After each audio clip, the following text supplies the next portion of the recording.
Kentucky's Voice is your home for real news, real answers. But we can't do it without you. Your financial support helps us bring truth to the forefront, hold leaders accountable, and give a voice to the people of the Commonwealth. Join the fight today. Give online at kyvoice.org or text KYVoice to 53555. Every gift makes a difference. Stand with us. Speak up. Stay strong. You are Kentucky's voice.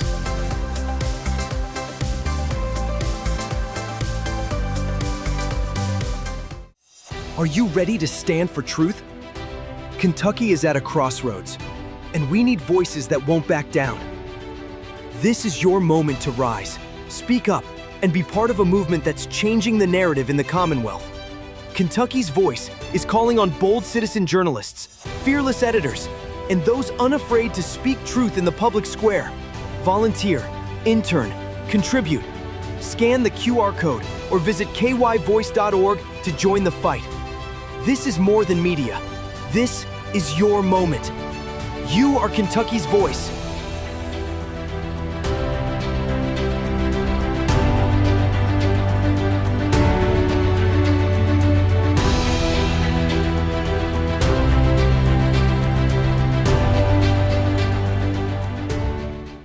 Open borders, shameful abandonment, disregard for human life, the prospect of more mandates and lockdowns, and the list goes on.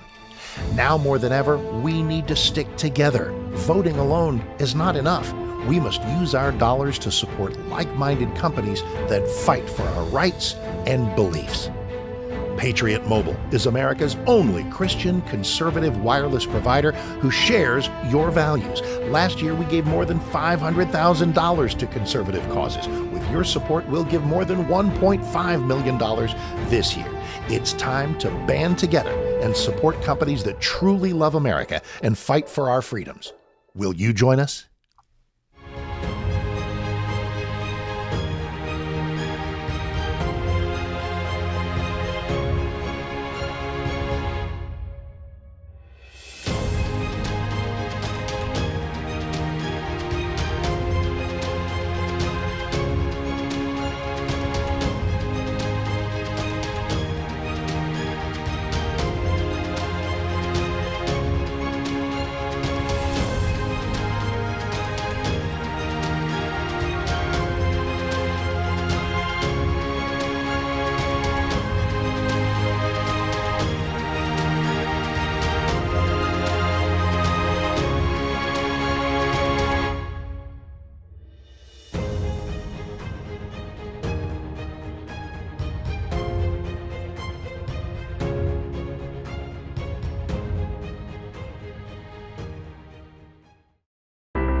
Kentucky's Voice is your home for real news, real people, and real answers.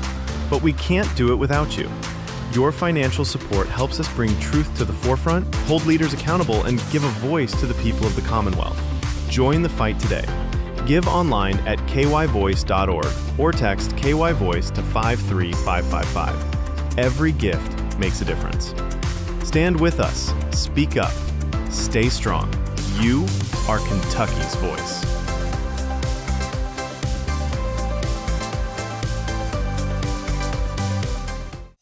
Are you ready to stand for truth? Kentucky is at a crossroads, and we need voices that won't back down. This is your moment to rise, speak up, and be part of a movement that's changing the narrative in the Commonwealth. Kentucky's Voice is calling on bold citizen journalists, fearless editors, and those unafraid to speak truth in the public square. Volunteer, intern, contribute. Scan the QR code or visit kyvoice.org to join the fight. This is more than media. This is your moment. You are Kentucky's voice.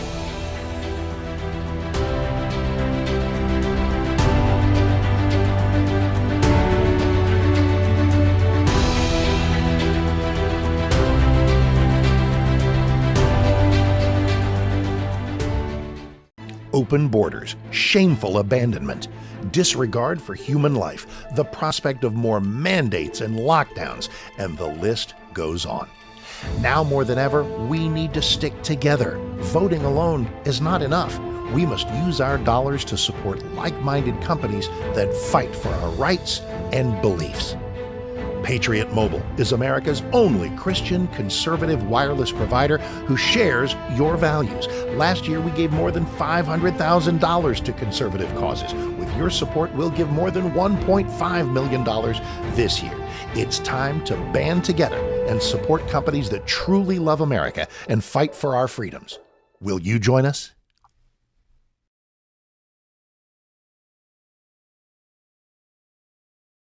Is Kentucky's Voice Radio, covering the latest state and local issues with Tom Fallbush, Bob Scott, and Jim Waters.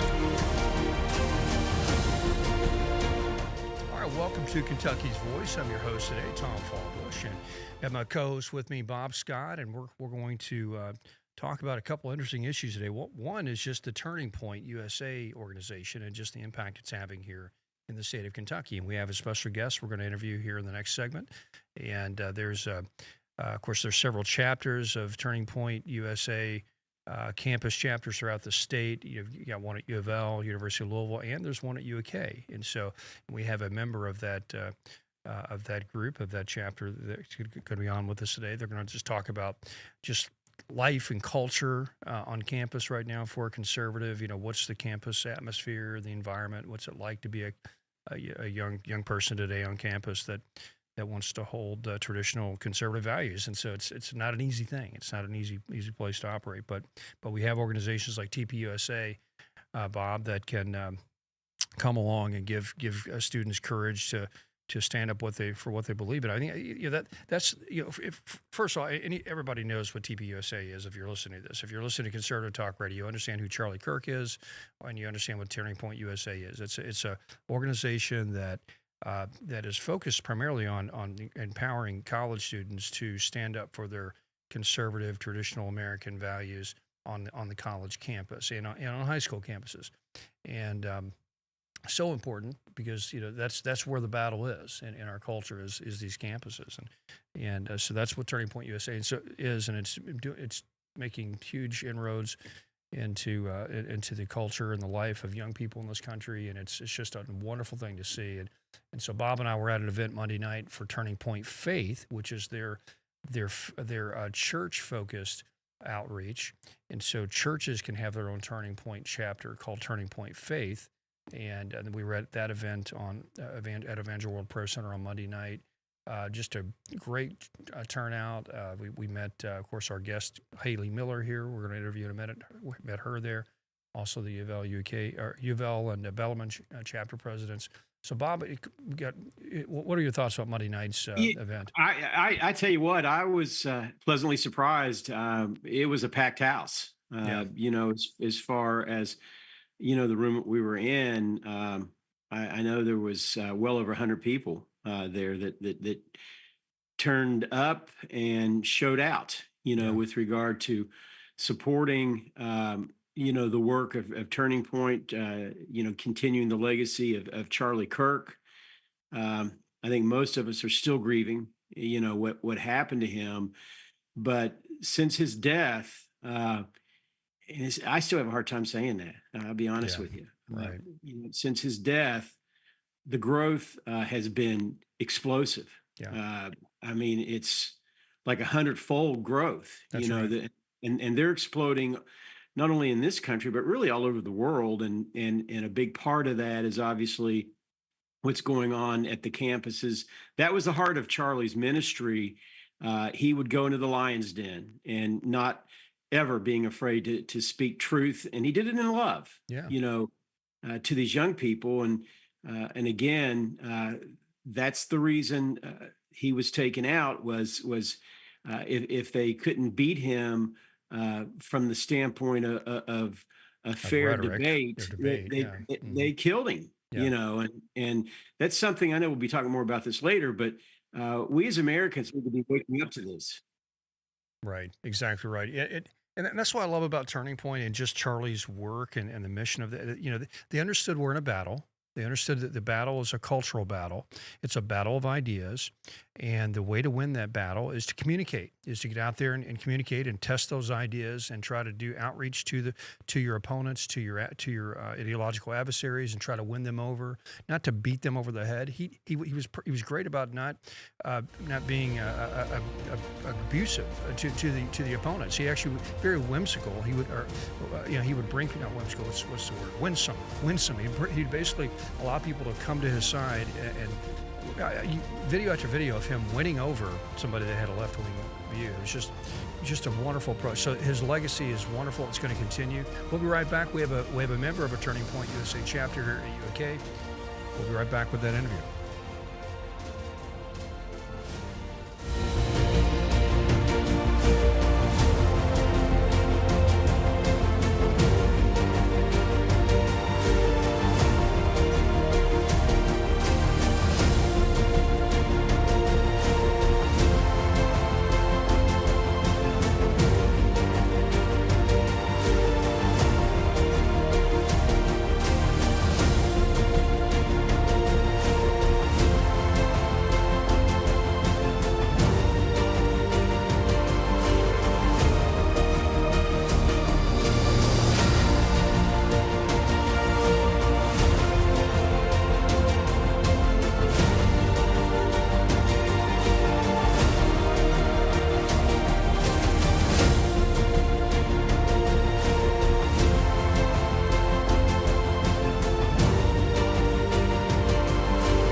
Back to Kentucky's Voice Radio, online at kyvoice.org. All right, welcome back to Kentucky's Voice. We have a special guest today, a member of Gen Z, someone who is on the front lines at a university here in this state, at the University of Kentucky, a conservative young woman who is a member of Turning Point USA. And her name is Haley Miller. We want to bring her on. And we met Haley at the Turning Point USA Faith event on Monday night, and she spoke a few words and somewhat representing the UK chapter, though she's not officially representing the UK chapter today because they have to go through a series of protocols to kind of do that. So she's just representing herself, but also someone who's working with TPUSA as a member. And so Haley, thanks for coming on today. And so first of all, let's just get right into just the way the world is right now. So what is it like as a young person on campus that is a conservative? I believe you're probably a believer, a Christian as well. And so what is life like? What are some of the pressures that you feel, and just what's the culture there on campus? And is it tough? Is it easy? Yeah. Well, thank you so much for having me on. I really appreciate it. And yes, I'm now a senior at the University of Kentucky, but walking on 3 years ago as a freshman at 18 years old, somewhere around there, you realize very quickly, me coming from a very conservative Christian background and getting to experience God's love from a very young age, you get on there and you see this epidemic of people with depression that are 18, so young. You see a lot of lost eyes. And at 18, I didn't know what to do with that. I didn't know. I wanted to help. I wanted to have a voice, but I am agreeable to a fault naturally. So I stayed quiet for about a year. And I would get in my car from campus and I would just be overwhelmed and feelings of sadness for people who were looking for truth. I think everybody at 18, because they're so impressionable, myself impressionable as well, but I had my rock, which was God, and my family. You see people looking for truth, I feel, all the time, and everywhere they're looking for truth. And the first thing they come to that sounds great and makes them feel warm and fuzzy inside, that's what they choose. And I'd be in group projects and people would kind of mock God, and I stayed quiet, and they would share their more liberalistic views, and I prayed about it and I thought about it, like, what do I do? And then I started seeing Charlie Kirk pop up on my page, on my social media. He, around, I guess, is 22, I started to see it everywhere in 2022.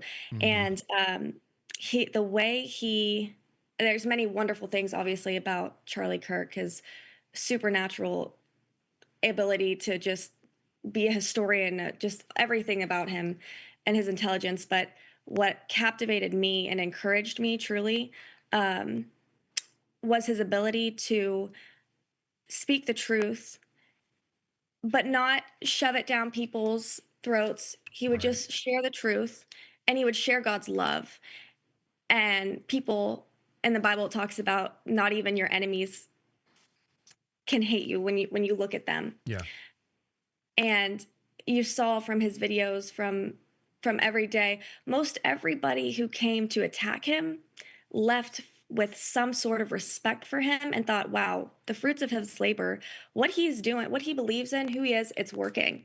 Yeah. And Yeah. that gave me so much confidence. That's what I carried with me. So I started to speak up in classes, and I would just say, what do you think? Just like what he would do. And we need more conversations on campus. That's at the end of the day, these people who are lost, who are 18 and young and impressionable, we need we need to speak up, and in a loving way, and the way I do it, which is just, hey, come to this with me, come to Turning Point, come, just what do you think? Just have conversations. I That's think that right. at the end of the day, Yeah. that's what we lack so much. Nobody talks on campus, and everybody stays in their bubble, and then when they do, it's negative. And so that's been my experience, and I've Charlie really encouraged me to speak up and the way that he did. So that was very encouraging for That's me. wonderful. Yeah, I totally echo what you're saying there, because Charlie really lived an approach to this that was based in a heart of faith and of love for the opponent, or for somebody that has a different worldview. And at the end of the day, there's two things. There's ideas that we're trying to battle out and trying to weigh out what's true, what's not. But then there's also that person you're dealing with. They're a real human being who have hurts and loves and ambitions and goals, and it's very in the world of politics and ideas. Very often that can be ignored, and actually it's actually, like I tell you, the left, they could care less. They want to just beat you up and make you a bad person and make you feel bad about yourself, because and so the right can fall into that trap if they're not careful, because it's very easy to say, oh, look at those evil people, they're just terrible, they're just let's just go crush them. But you don't win them, and you don't first of all, people don't really want to hear what you say until they know that you care about them. Yeah. They don't Right. care how Yeah. much you know until they know how much you care. That's it. Yeah, That's the that's it. truth. And that it really, at the end of the day, again, my favorite thing about what impacted me the most about Charlie and his legacy and everything that he has touched and is continued his legacy, um, is how he went about sharing the truth. And that's exactly what you're saying. And it's a very calm. It's the opposite of what they attack the opposing side, the left, what Mhm. they say about us Yeah, as what they label Republicans, us with. conservatives. Yeah, Yeah, right. the labels Mhm. that they put on us. That is just the way Charlie spoke, and the way was so calm and so respectful. And I think if we can just bring back respectful conversations, just like what Charlie said to campus, I've had just a couple in the last 2 weeks that I'm speaking to somebody on the other side of the table that could not disagree with me more. Yeah. But if you tell them you just care about them and you're just curious, um, and you just love people, I really think that it's really simple. And I think that it can be really simple. Obviously, if they don't agree with you, that's okay. Yeah. And I think that our age group, especially 18 to 20, middle 20s, we don't disagree very well, obviously. Yeah. Sure. And I Sure. think, yeah, I Well, think that if we can bring back disagreeing and agreeing to Agree disagree, to disagree. yeah, Yes. and just respect each other. yeah. I really think we have just lost that, and you don't see that on campus. You think you are shunned if you do not believe, and we sit back. I sit back. I'm like, oh, that's okay. That's okay. Right. Uh, but that's what I've really experienced on campus, and I really think if you're somebody that is hesitant to speak out and you don't know how to do it, speaking out is just so simple. It's just saying my truth, the truth of the gospel, or just living out the fruits of what God has blessed you with. And I think that says a lot. And I think people will naturally gravitate towards you Yeah. on And campus. Haley, that's the importance of having a turning point chapter at your school, because it gives that point of contact. And Absolutely. I know that you all are open, and Turning Point's open to whoever wants to come, and just to check out. And you may be sitting, across the table from somebody who has completely opposite views of you. But you know what? That's where change starts to happen, when you start having a conversation, and so I'm excited. I thought that the Turning Point chapter had been at the University of Kentucky for a long time, but it really hasn't. It's relatively new there, and I know that Charlie, several years ago, my memory serves me right, he made a trip to the University of Kentucky and was on campus. I don't know if you were there at that time when he did that, but there's definitely been lots of points of contact that have happened with regard to Turning Point and the University of Kentucky. Absolutely. That is what the other night when we were talking about Turning Point, and the beautiful thing about it is the people who are most invited are the people who, just like what Charlie did, if you disagree, you're more invited Yeah. than anybody You're to front of the come. line. Front of the line. And Yeah. and then also for people who are like-minded, who are conservative, who are Christians, who believe in the traditional values, you're encouraged when you go, because you find people, and it's can be very few and far between on a liberal campus, or at the University of Kentucky, to find people like-minded. So you get both when you go to these events, and you get conversation. And that's just, you walk around on campus sometimes, and you don't hear one conversation, and there's a million people walking around. It's just silent.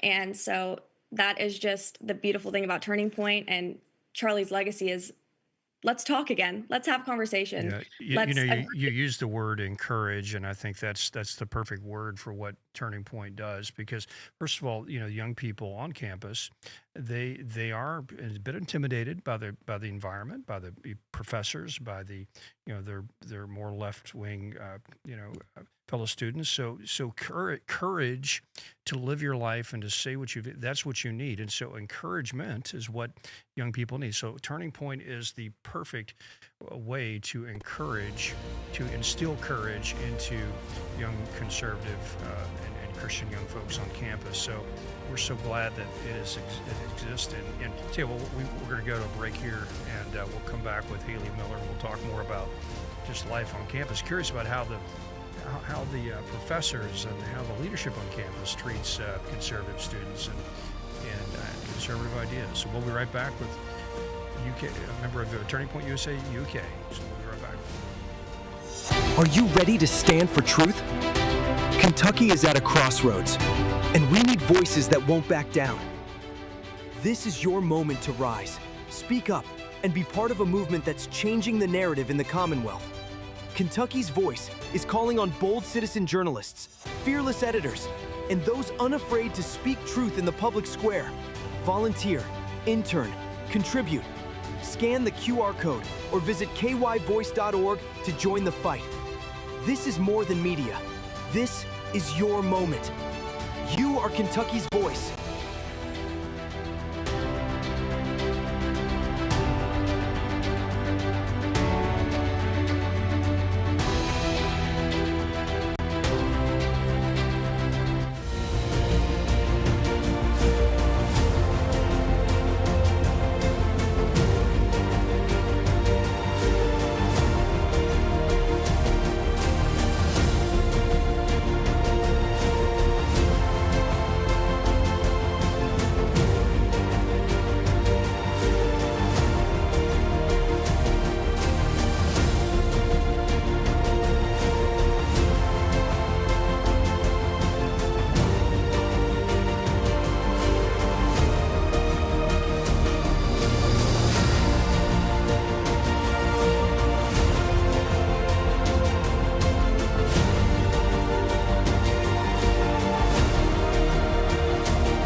to Kentucky's Voice Radio online at kyvoice.org. All right, welcome back to Kentucky's Voice, and I'm your host today, Tom Fallbush, with Bob Scott, with us, and also with a special guest, Haley Miller, who is a senior at the University of Kentucky, and she's a member of the Turning Point USA chapter, and we're just talking about campus life and what's it like as a conservative. And before we get back to that conversation, I want to encourage you can text us at 502-571-0970, 502-571-0970. Love to hear your thoughts. If you have a question for Haley, we'll love to pass that along. And so we'll have her through this segment, maybe one more other segment. But Haley, we were talking about just campus life and what's it like to be a student there, and of course we focus more on just what's it like vis-a-vis your fellow students. But you're dealing with more than just your fellow students on a campus. You're dealing with the professors. You're dealing with the administration, just the campus operation there. And very often, and of course, my experience, I mentioned this to you between the breaks. So my experience, this is decades ago in the 90s, the professors were very hostile to faith, to conservatives. They made it very clear in the classroom, like, if you got that opinion, don't even bring it up in this class, because I will shut you down. And I would debate with them, and it was just a really intimidating thing to be a conservative or even a believer. So I assume it's gotten worse, but what's it like there at the University of Kentucky and just campuses in general, with professors? Thank you. I will say your first 2 years at the university, with my experience at the University of Kentucky, professors with larger classes, it kind of starts at 18, 19, freshman, sophomore classes, larger classes, just your main courses that you need to get under your belt. Those professors tended definitely to enforce their ideological stance on politics, or your papers. You could kind of tell based off of the outline that they give you what you probably shouldn't write about as a conservative, or if you might not get a wonderful grade. And so those are things I think a lot of conservative Christians, especially students, struggle with. Do you write what you truly believe on a paper and then you're potentially penalized for that in your grade? Or do you figure, I'm going to write what they would probably like to hear, and I'm going to end up with a better grade? So I think, and a lot of other people's experiences too, that is the situation you find yourself in. I think that's very common across every campus here in the United States in this temperature of politics. But as you start to mature, as I started to mature, your professors, you would kind of see, I kind of saw past all of that. And I think a lot of conservative Christians on college campuses that are predominantly liberal, they kind of are able to see past that a little bit as well. But it's definitely a struggle when you first get in there. You have to think to yourself, what am I going to do? Do I stand for what I believe in? Or do I get penalized? It's just, that is definitely a struggle. And down to your first day of class, are you a he, she, it, that type of thing. And so you're just like, oh, okay. That's right. Everybody announce your pronouns at the beginning of the class. That's the first thing we do. It's like, oh, okay. Well, now we know what kind of professor we've got. Okay. Yeah, exactly. And I think some of that is enforced, and they have to, or else they are going to get in trouble. So I do try to have grace, but yeah, it's definitely over the years, and I've talked to students that are younger than me, by the year, it increasingly gets harder to decipher and to have discernment on, how do I handle this situation? And I think you have to handle it as it comes. But like Charlie believed in, like I would like to say, Turning Point, what they believe in, and what I've taken the same belief as, you have to stand your ground in today's society. That's your only choice. That's it. Yeah. That's what Charlie did. That's what we are called to do as Christians. So it's hard. It's the harder road, but I really. But one positive out of that is you really do end up, learning what you stand for, and because you have to defend it. And so, and that's, and I'm kind of torn on this, and I'd love to bring Bob in on this too, as a, I'm not a parent, but I've got nieces and nephews.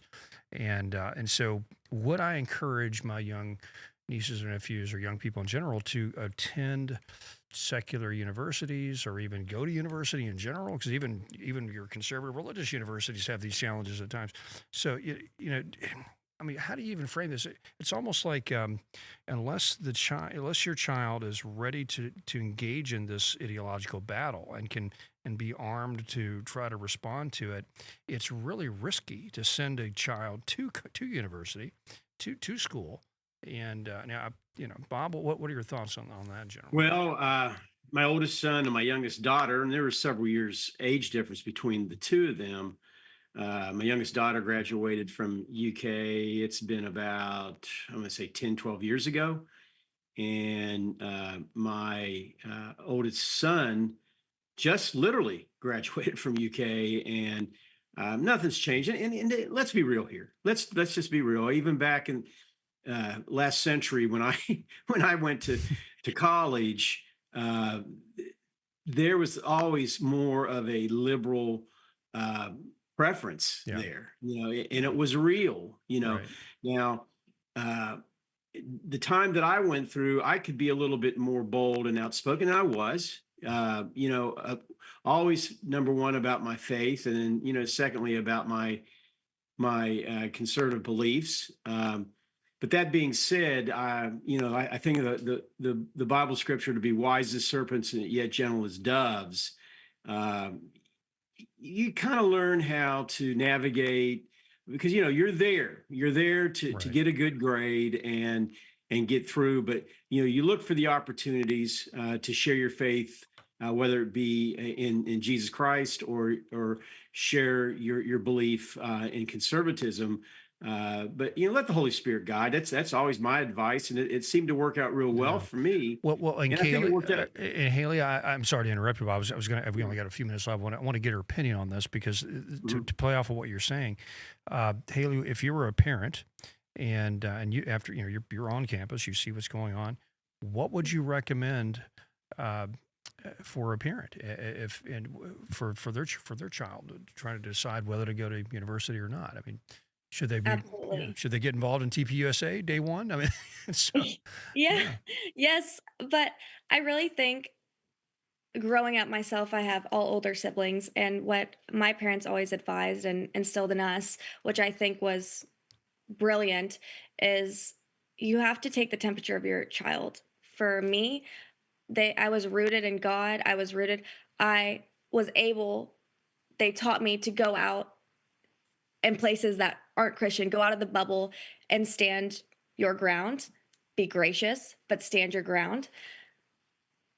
If you have a child or a young adult who is your child, and you can tell that they might be swayed, they're not as solid in their faith, they're not as solid, then maybe I would suggest a Christian university, and not saying that that's going to be that's the solution. I right. think that really just, it depends on the stature of your child's heart. I'm not a mother, so I think that I might be blanketing this statement, but everybody has their own situation. But I really think it's the temperature and the stance of the child's heart, because Yeah.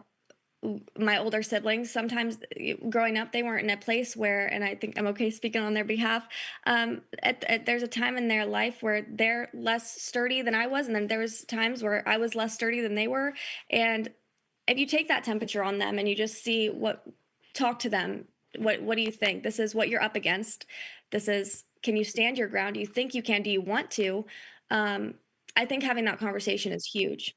Yeah, that's exactly right. And so, because we've all seen this, we've all seen what can happen or what can go wrong with this. I've seen a lot of young people that are like you said, they're not as strong in their faith or belief systems as we would like them to be, and they go into university, and just the atmosphere of coercion to kind of go along with this liberal worldview, it's just overwhelming, and they just conform to that, and so they come out with very different belief systems and hostile belief systems and anti-faith belief systems, and it's risky, to for that. So anyway, so appreciate your thoughts on that.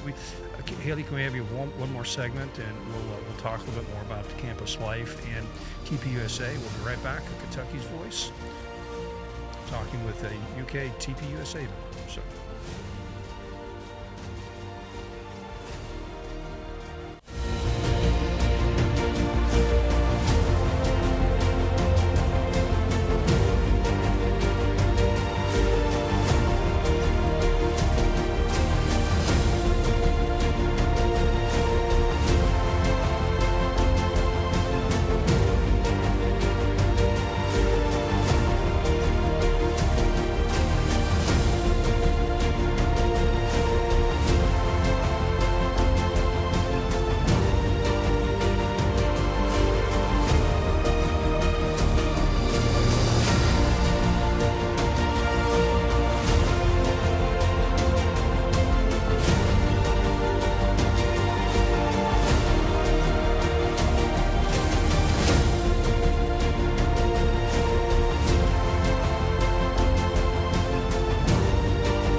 Back to Kentucky's Voice Radio, online at kyvoice.org.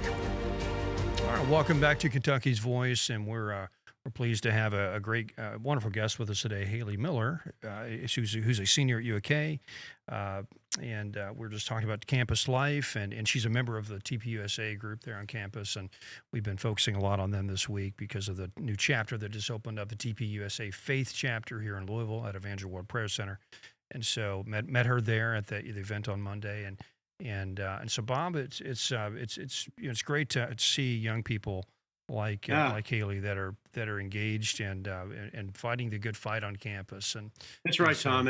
All the young people at that event were incredible. It was just did my heart well, to hear them get up and espouse their faith in God and faith in our country. At the bottom of it. And I know we're only going to have about 5 minutes remaining with Haley because she's got to run to class.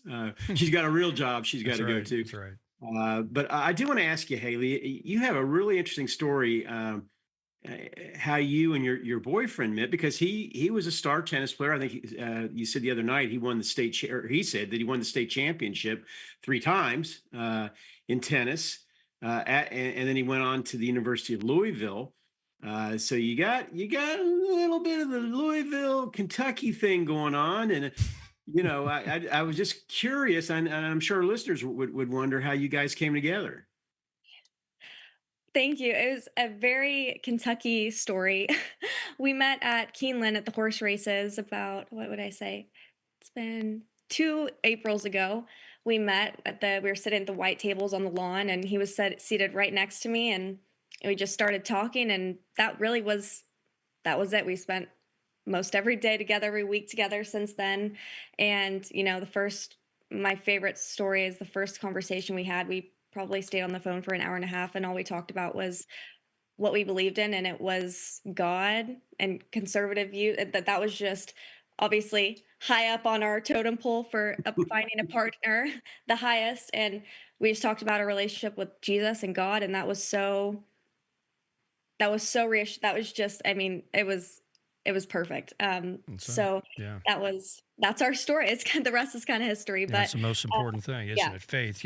Once you have the faith and worldview thing aligned, a lot of other issues can resolve themselves in relationships. But if Right. those are not aligned, then it's really hard to make things work. So a lot of wisdom there, and whoever did that seating arrangement, I wonder who that was. That was could have been the Holy I didn't Spirit. Who get knows? You know, upstairs. that's I pretty good. think so. Yeah, that's awesome. And I think your boyfriend spoke as well on Monday night, so he did a great job. And so, but anyway, Yeah, in fact, Tom, if you yeah, go ahead. recall, he was at Charlie Kirk's funeral, Oh, that's right. Oh, exactly right. service that they had out in Arizona, and I Mhm. was very captivated. I'd like to have him on if we can work it out in the future. But he had an interesting story to tell about that. Yeah, he was like a few seats down from Elon Musk apparently, Yeah. and he Yeah. spoke about Yeah. that. And so, yeah, what a powerful story that was. But well, Haley, I keep calling you Kaylee. Sorry, I've got somebody worse for me named Kaylee. And it pops back. So Haley, Okay. and so we only have a few minutes left. So what would you leave young people or parents? What message would you want to leave them about campus life, TPUSA, or anything just from your heart? What would you like to say? I would just like to speak from my own experience, and if I would have had somebody tell me when I was 18 years old, before I found Charlie and how he went about bringing up discussions that aren't easy to talk about and how to disagree and speak the truth, I would just share his message, which is the message I found was speak your truth, say it kindly, say it as though your moral compass is the Bible. Speak like how Jesus spoke, and that's how Charlie spoke. Say if somebody at the other end of the table is mocking what you believe in, and you're sitting there 18 years old thinking, I don't know, do I say something? Do I stand up? I don't want to be lukewarm in my faith. Say something, you can say anything as long as you say it nicely and kindly and lovingly.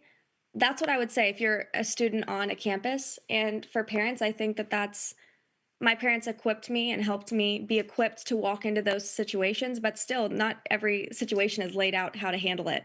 Um, so that would be my advice. I wish a couple years ago I was able to and confident enough to speak the truth and speak about Jesus and give myself that platform that I have now and that comfortability to just speak about God and show people what it's like. I think that's what we need the most on a college campus, truly. That's right. So that's what I guess advice to my younger self, but also anybody who is struggling with that internal turmoil of what do you do? Yeah.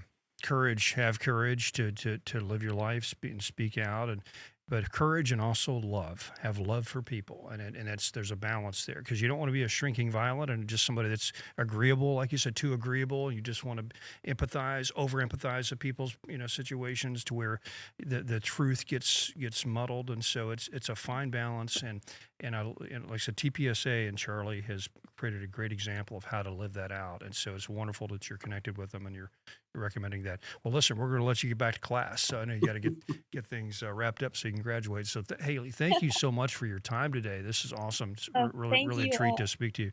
And so if you ever need anything, let us know, and we'll stay in touch with the TPUSA chapter there in UK and keep promoting what they're doing. So have a great day. We'll talk to you soon.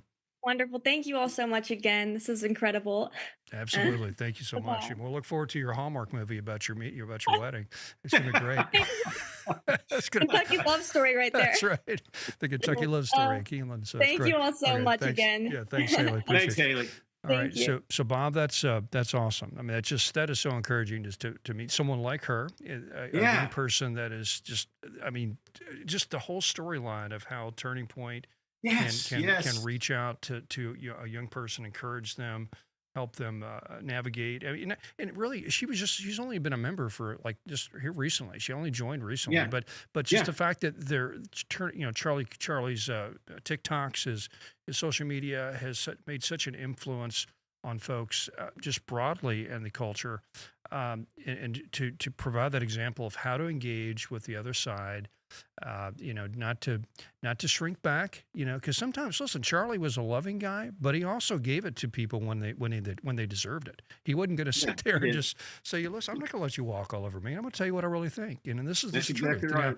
And so it was just wonderful. He just had the right balance. And that's, so we needed that example. We need leaders. We need leaders in our lives to look up to.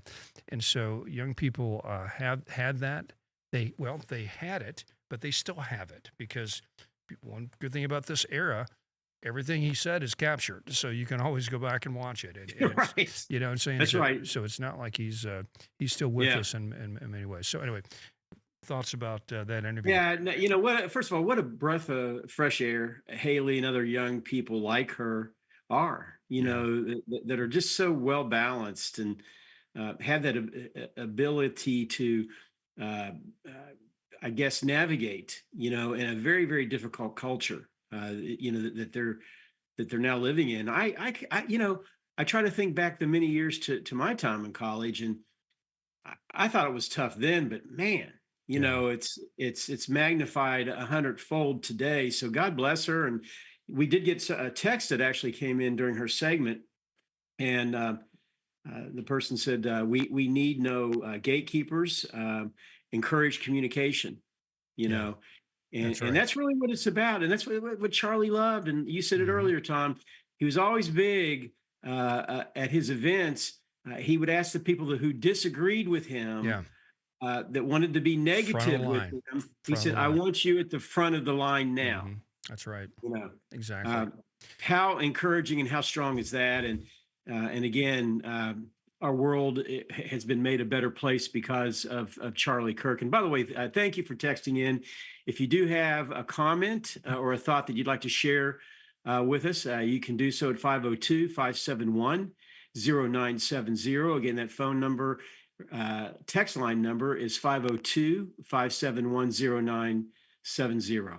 Yeah, and if you have a young person in your life, either college or even high school or even middle school, encourage them to start a TPUSA chapter. They can do that. Or if there is a TPUSA chapter at their school, then encourage them to join, because this is how. Listen, this isn't life now and today isn't like it was when we were younger. The overwhelming cultural pressures to conform to a radical left view of the world is so prevalent, so overwhelming in young people's lives because of social media, because of just there is the mainstream dominant culture now is the left. And so they own every cultural institution. It wasn't like that when we were younger. At least you had a little bit of give and take on either side with most cultural institutions. Not anymore. And so if you have a child and you have an interest in them having a conservative or Christian worldview, if they're not involved in some group like that, you're throwing them to the wolves, because they're out to get them. The number one job of the left is to get to your kid's mind and their heart and change them. That's right. Because the left, they don't have kids. They don't have them. They need yours. They don't have kids. Tom, they need yours. A really cool thing now that Evangel World Prayer Center has started the Turning Point USA Faith Chapter there at the church. If you're in the Louisville area, anybody can come to that. That's right. The door is wide open, and they can start their own too. They can start their own at their correct. And that's the other beautiful thing is I noticed that at the meeting the other night, they were encouraging. There were some people that weren't from necessarily the Louisville area that were basically being encouraged to start your own chapter. Yeah, and why, let me say this, Bobby. Why do we push TPUSA so much? It's because it's just so effective, and it's hitting all the right notes, right. Culturally, spiritually, the style of fight that they have, the emphasis on the right type of outreach. They're just hitting all the notes. I would say in the past, maybe be a Republican or go join college Republicans or something. No, I don't. At this day and age, a group like this is where you can coalesce and have the most impact and get the best support. So that's why we encourage that. So, hey, Bob, next segment, we have the last segment. I wanted to switch over and talk a little bit about Islamic influence and the growth of Islam in this country, and how cities are trying to grapple with that. We have a Muslim mayor of New York, the same city that 9/11 happened in. What is going on in our country? Let's talk about that. How's it impact Kentucky? And we'll be right back here in Kentucky's Voice. Kentucky's Voice is your home for real news, real people, and real answers. But we can't do it without you. Your financial support helps us bring truth to the forefront, hold leaders accountable, and give a voice to the people of the Commonwealth. Join the fight today. Give online at kyvoice.org or text KYVoice to 53555. Every gift makes a difference. Stand with us. Speak up. Stay strong. You are Kentucky's voice.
To Kentucky's Voice Radio online at kyvoice.org. All right, welcome back to Kentucky's Voice, and we're going to shift gears and talk about Islam and its impact in America and what's going on right now. We're starting to see a larger and larger number of Islamic or Muslim, people that have a Muslim faith, coming to the country, immigrating. Setting up enclaves, and it's a difficult conversation on some level because you just don't want to attack people for their faith and attack people for their heritage and their cultural background, and that's not what this is about. However, we are realists. We are realistic, and if you look at any place Islam as a cultural force goes, it brings nothing but oppression and disruption and, quite frankly, a lot of violence and terrorism. And it is not healthy for a society, especially a Western country, to bring in and import Islamic worldviews, people that espouse that, because it doesn't blend with the West. It is inherently antithetical to the West because Islam is a political system as much as it is a religion. And so it would be just like in the 1950s, we all decided to import a bunch of communists from the Soviet Union. And so, communists aren't going to work here in America. We were, same sort of thing. You're comparing a communist to a Muslim. Well, when it comes to their worldview, what it stands for and what it's about and the end result. Well, Tom, not all, Muslims are terrorists. Granted, yeah, most Muslims are, I guess, moderate, fine people that just want to live their lives. However, the leaders in that group and the ideology and the whole religion of Islam has not been reformed. And if you follow it to what it says, if you actually play out Islam as a say it's a computer program, you drop it in, run Islam. Islam is okay. We're going to basically coalesce and take over a country, create Sharia law. Everybody needs to submit, and if you don't submit, we're going to violently overthrow you, and you better just deal with it. And so that is the inherent coding of Islamic, doctrine.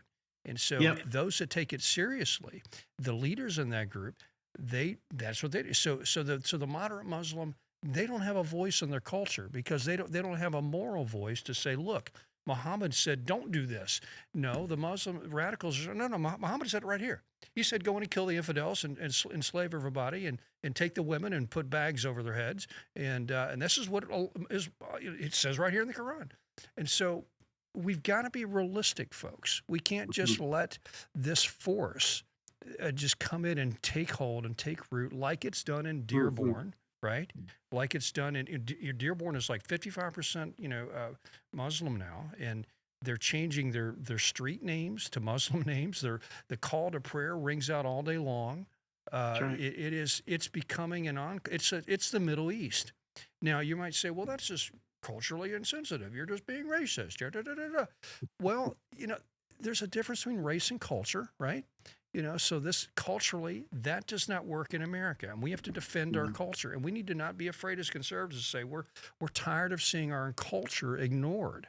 Overdosing on immigration like we've had here in the past 30, 40 years is destroying our culture as a country at the time when we're losing confidence in our core culture anyway.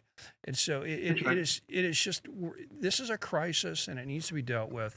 And before you comment, I'm going to play this clip from Tommy Tuberville, just about 1 minute. He has an answer. He wants to go ahead and just ban Sharia law.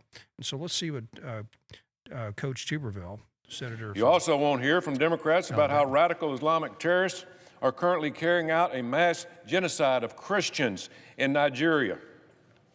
Think about this. More than 62,000 Christians have been slaughtered since 2000 by radical Islamic terrorists in Nigeria. You heard that right, 62,000. And just this year alone, more than 7,000 Nigerian Christians have been murdered because of their faith alone.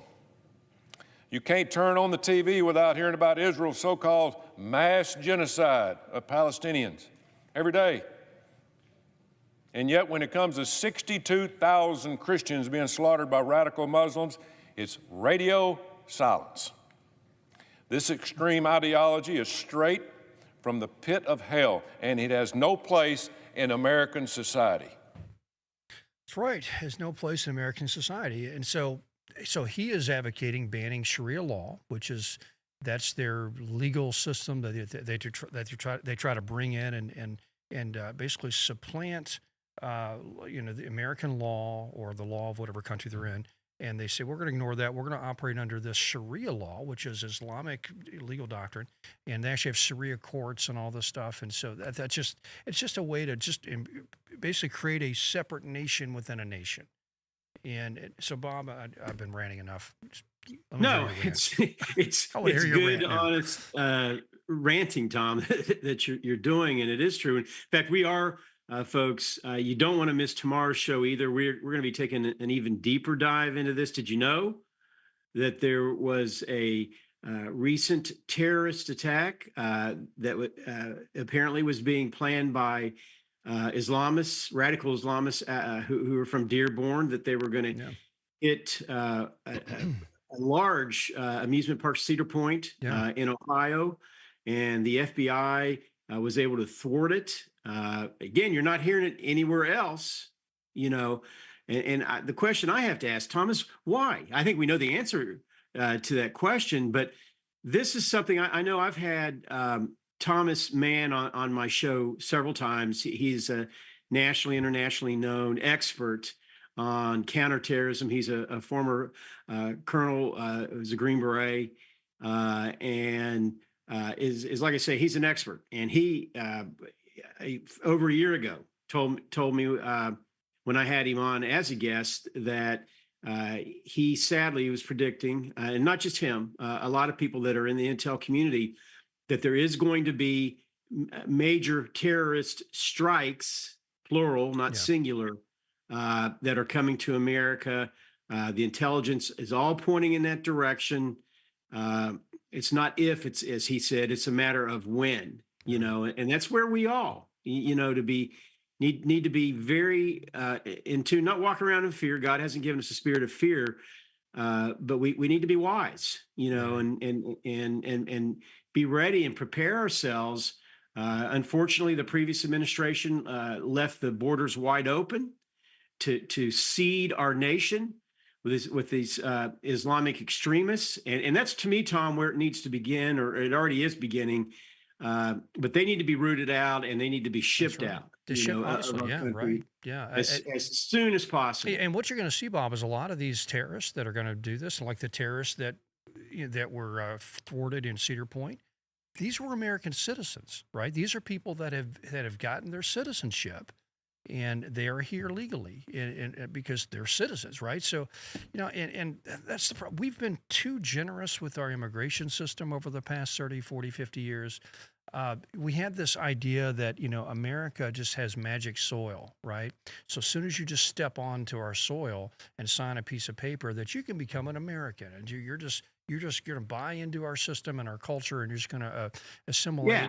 Well, the opposite argument of that is just what happened at Cedar Point. These are American citizens who had the right to go out and buy, semi-automatic rifles, American-made semi-automatic rifles, which they had in their hand. PSA, if you're into guns, they bought a bunch of PSA ARs, and they were going to go shoot up Cedar Point.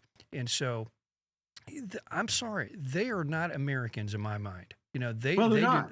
No. Just because they've signed a citizenship form and they're here, they have not bought into our system. They're not one of us. They're terrorists. They're not one of us. Is what they are. So, and we need to get rid of this.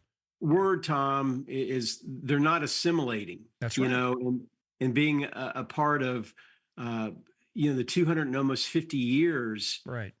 That has made America the country that it is. And there's no assimilation. Well, the question is, Bob, can Islam assimilate? Can Islam assimilate into Western? Sadly, I don't believe that they can. Their history says no. That's right. To that question is they go in, they take advantage of, especially if you're talking about Western cultures, of very open systems, the right to have free speech and that type of thing. Yeah.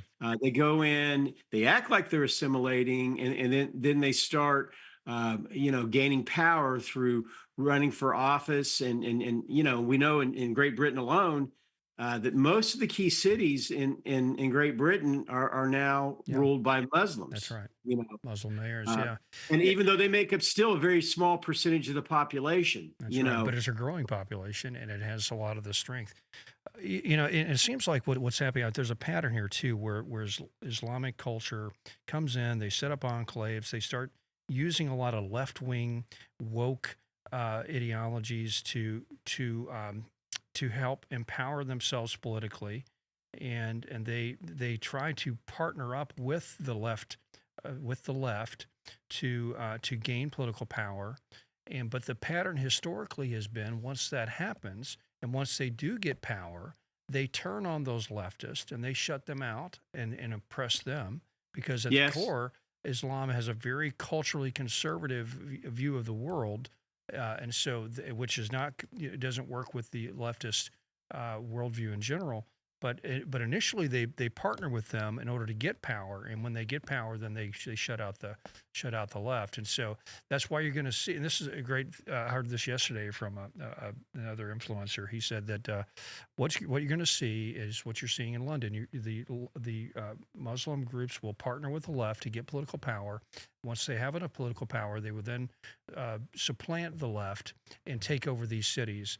And so because they don't need them anymore. They've been a useful idiot, in that process, right. And it's the wolf in sheep's clothing. That's what's happening in New York with Mondami. That's what's happened in London with their mayor, Sadiq Khan. That's what's happening in Dearborn, and so the left, you're useful idiots. You're useful idiots when it comes to Islam. because you're first of all, you're dying out anyway. You don't have any future because your system is all death and ideas are death. So the Muslims have kids, and they're going to use you to take over. And so all these left-wing cities are going to be turned into, green cities. This flag of Islam is going to fly over these cities. All these blue cities are going to turn into green cities if we don't stop it. And so, but anyway, we're going to have more on this tomorrow, Bob. And so this is an important topic, and it's delicate how you preach it. You've got to be sensitive to some issues here. But we got to be realistic too. This people that espouse this ideology, they're not going to assimilate, and it's nothing but problems for the country that hosts them. And so, what do we do? We'll be back. Thanks to Haley Miller. We'll see you tomorrow. Thank you.